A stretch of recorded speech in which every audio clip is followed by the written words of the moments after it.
Bonjour tout le monde, alors aujourd'hui on se retrouve avec ce nouveau Do It Yourself et je vais vous montrer comment réaliser ce plateau design.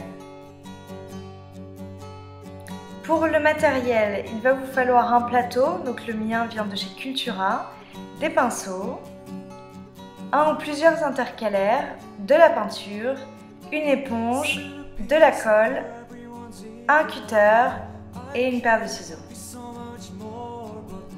J'avais envie de faire un plateau avec une tête de cerf un peu style origami, donc je suis allée m'inspirer sur Google Images.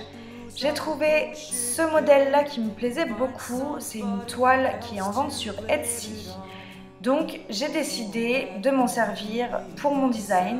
J'ai imprimé sur une feuille A4 l'image en la redimensionnant et il suffit de la coller avec de la colle toute simple, la colle à papier, sur l'intercalaire.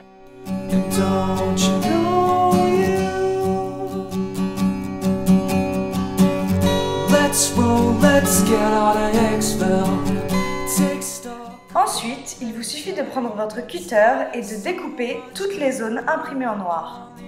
J'ai trouvé qu'un cutter classique déchirait un peu le papier, c'est la raison pour laquelle j'ai changé de cutter pour prendre un cutter forme scalpel. Donc si vous en avez un, je vous conseille de faire la même chose, vous verrez c'est beaucoup plus facile.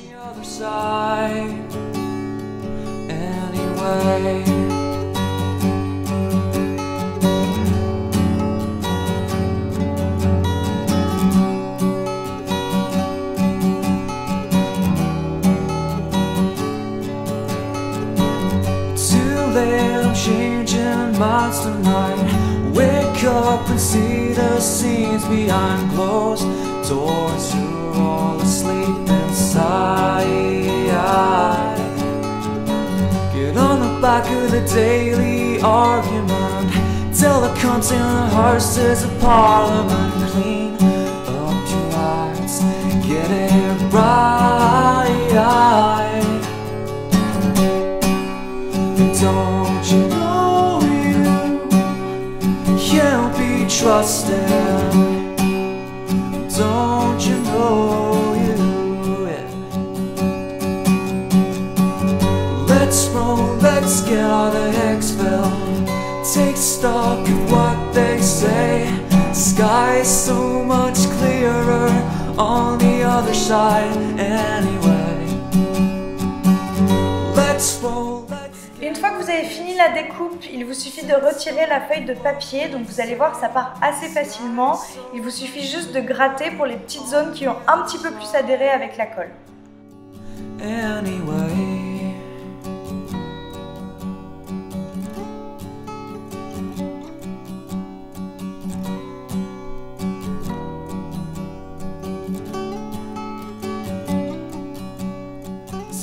Donc maintenant je vais tester mon pochoir sur du papier, ça va me permettre de me rendre compte du résultat que je vais avoir sur mon plateau.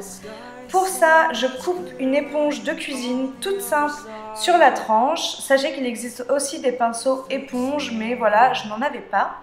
Et j'utilise exactement la même peinture que je vais utiliser sur mon plateau, c'est-à-dire de l'acrylique noir.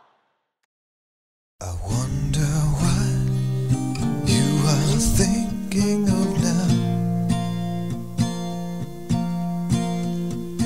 Now that your house sleeps in silent renown.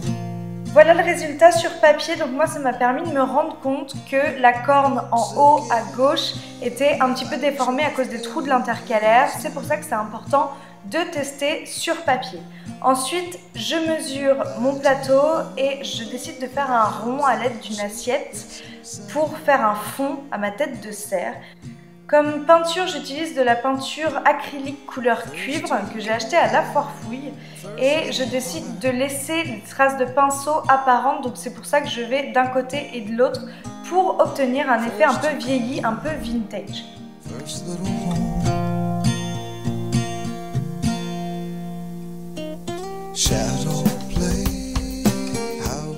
Ce jour-là, je n'avais pas mes petits pinceaux fins avec moi, donc j'ai dû me débrouiller avec le seul pinceau que j'avais pour être précise au niveau du contour du cercle. Donc c'est la première technique, celle-ci, que j'ai utilisée, c'est de mettre beaucoup de peinture et ensuite d'appuyer fort tout le tour du cercle Mais au final, j'ai trouvé une technique qui marchait bien mieux et c'est celle-ci qui est de suivre les bords avec l'extrémité du pinceau. Voilà, c'est beaucoup plus précis.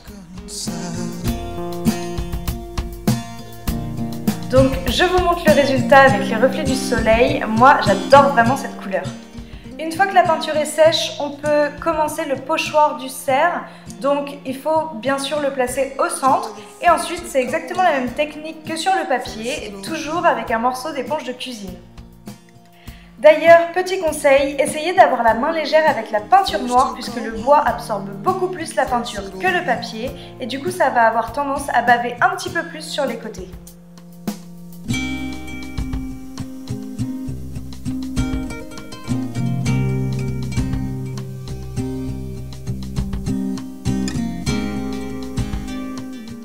Une fois que tout est sec, je vais appliquer un vernis incolore spécial bois que j'ai acheté chez Bricorama sur l'intégralité de mon plateau, même derrière.